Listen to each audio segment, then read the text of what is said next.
ડાંગ જિલ્લાના ખેડૂતો આજે બાગાયત ક્ષેત્રે નવી ઊંચાઈઓ સર કરી રહ્યા છે। ખેડૂતોની અવિરત મહેનત તથા રાજ્ય સરકારની ખેડૂતલક્ષી યોજનાઓના અસરકારક અમલના પરિણામે જિલ્લામાં બાગાયતી ખેતીને પૂરતું પોષણ મળી રહ્યું છે। વઘઈ તાલુકામાં આવેલ જાંબલાપાડા ગામે અંબિકા બાગાયત ઉત્પાદક સહકારી મંડળી દ્વારા કાજુ ઉત્પાદન તથા કાજુ પ્રોસેસિંગની કામગીરી કરવામાં આવી રહી છે।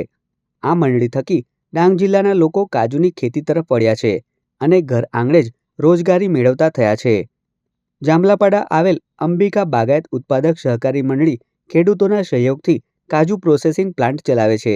સાથે જ અહીં કાજુના વેલ્યુ એડિશન માટે પ્રોસેસિંગ પ્લાન્ટની સ્થાપના પણ કરવામાં આવી છે।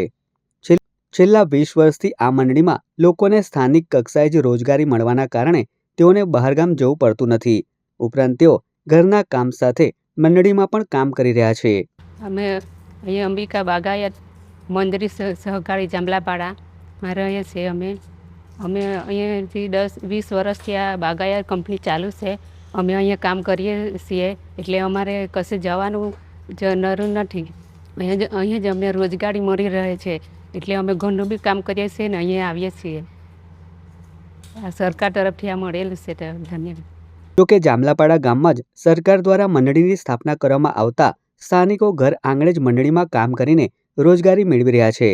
ઉલ્લેખનીય છે કે બાગાયત વિભાગ દ્વારા જાંબલાપાડા ગામે કાજુના વેલ્યુ એડિશનનું આ અનોખું સ્ટાર્ટઅપ શરૂ કરવામાં આવ્યું છે।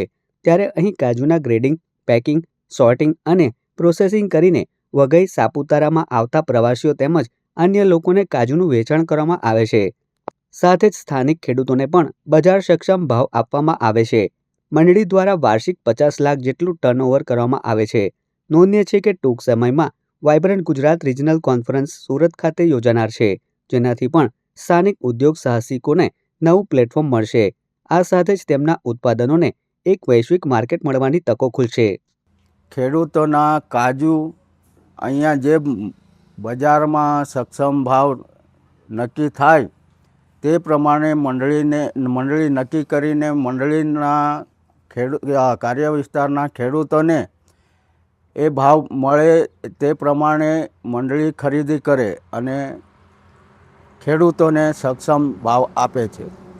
અને જે સ્થાનિક ખેડૂતોના કાજુ ખરીદીને એનું પ્રોસેસિંગ કરી માર્કેટિંગ આ મંડળી મારફતે જ કરવામાં આવે છે, જેથી અહીંયા જે ગામના જમીન વિહોણા ખેત મજૂરો છે એ લોકોને અહીંયા કાજુ પ્રોસેસિંગમાં કામ કરાવી એ લોકોને રોજગારી મળી રહે તે પ્રમાણે એ લોકોને અમે રોજગારી આપીએ છીએ। અને આમ મોટાભાગે 8થી 10 માસ સુધી એ લોકો રોજનું કામ મળી જાય। ખરીદીના પાકના સિઝનમાં થોડુંક ખરીદી થાય ત્યારે સ્ટોક નહીં હોય ત્યારે એ લોકોને 1-2 માસ સુધી ઘરે રહેવું પડે છે, બાકી એ લોકોને 12 માસ અહીંયા કામ મળી જાય છે।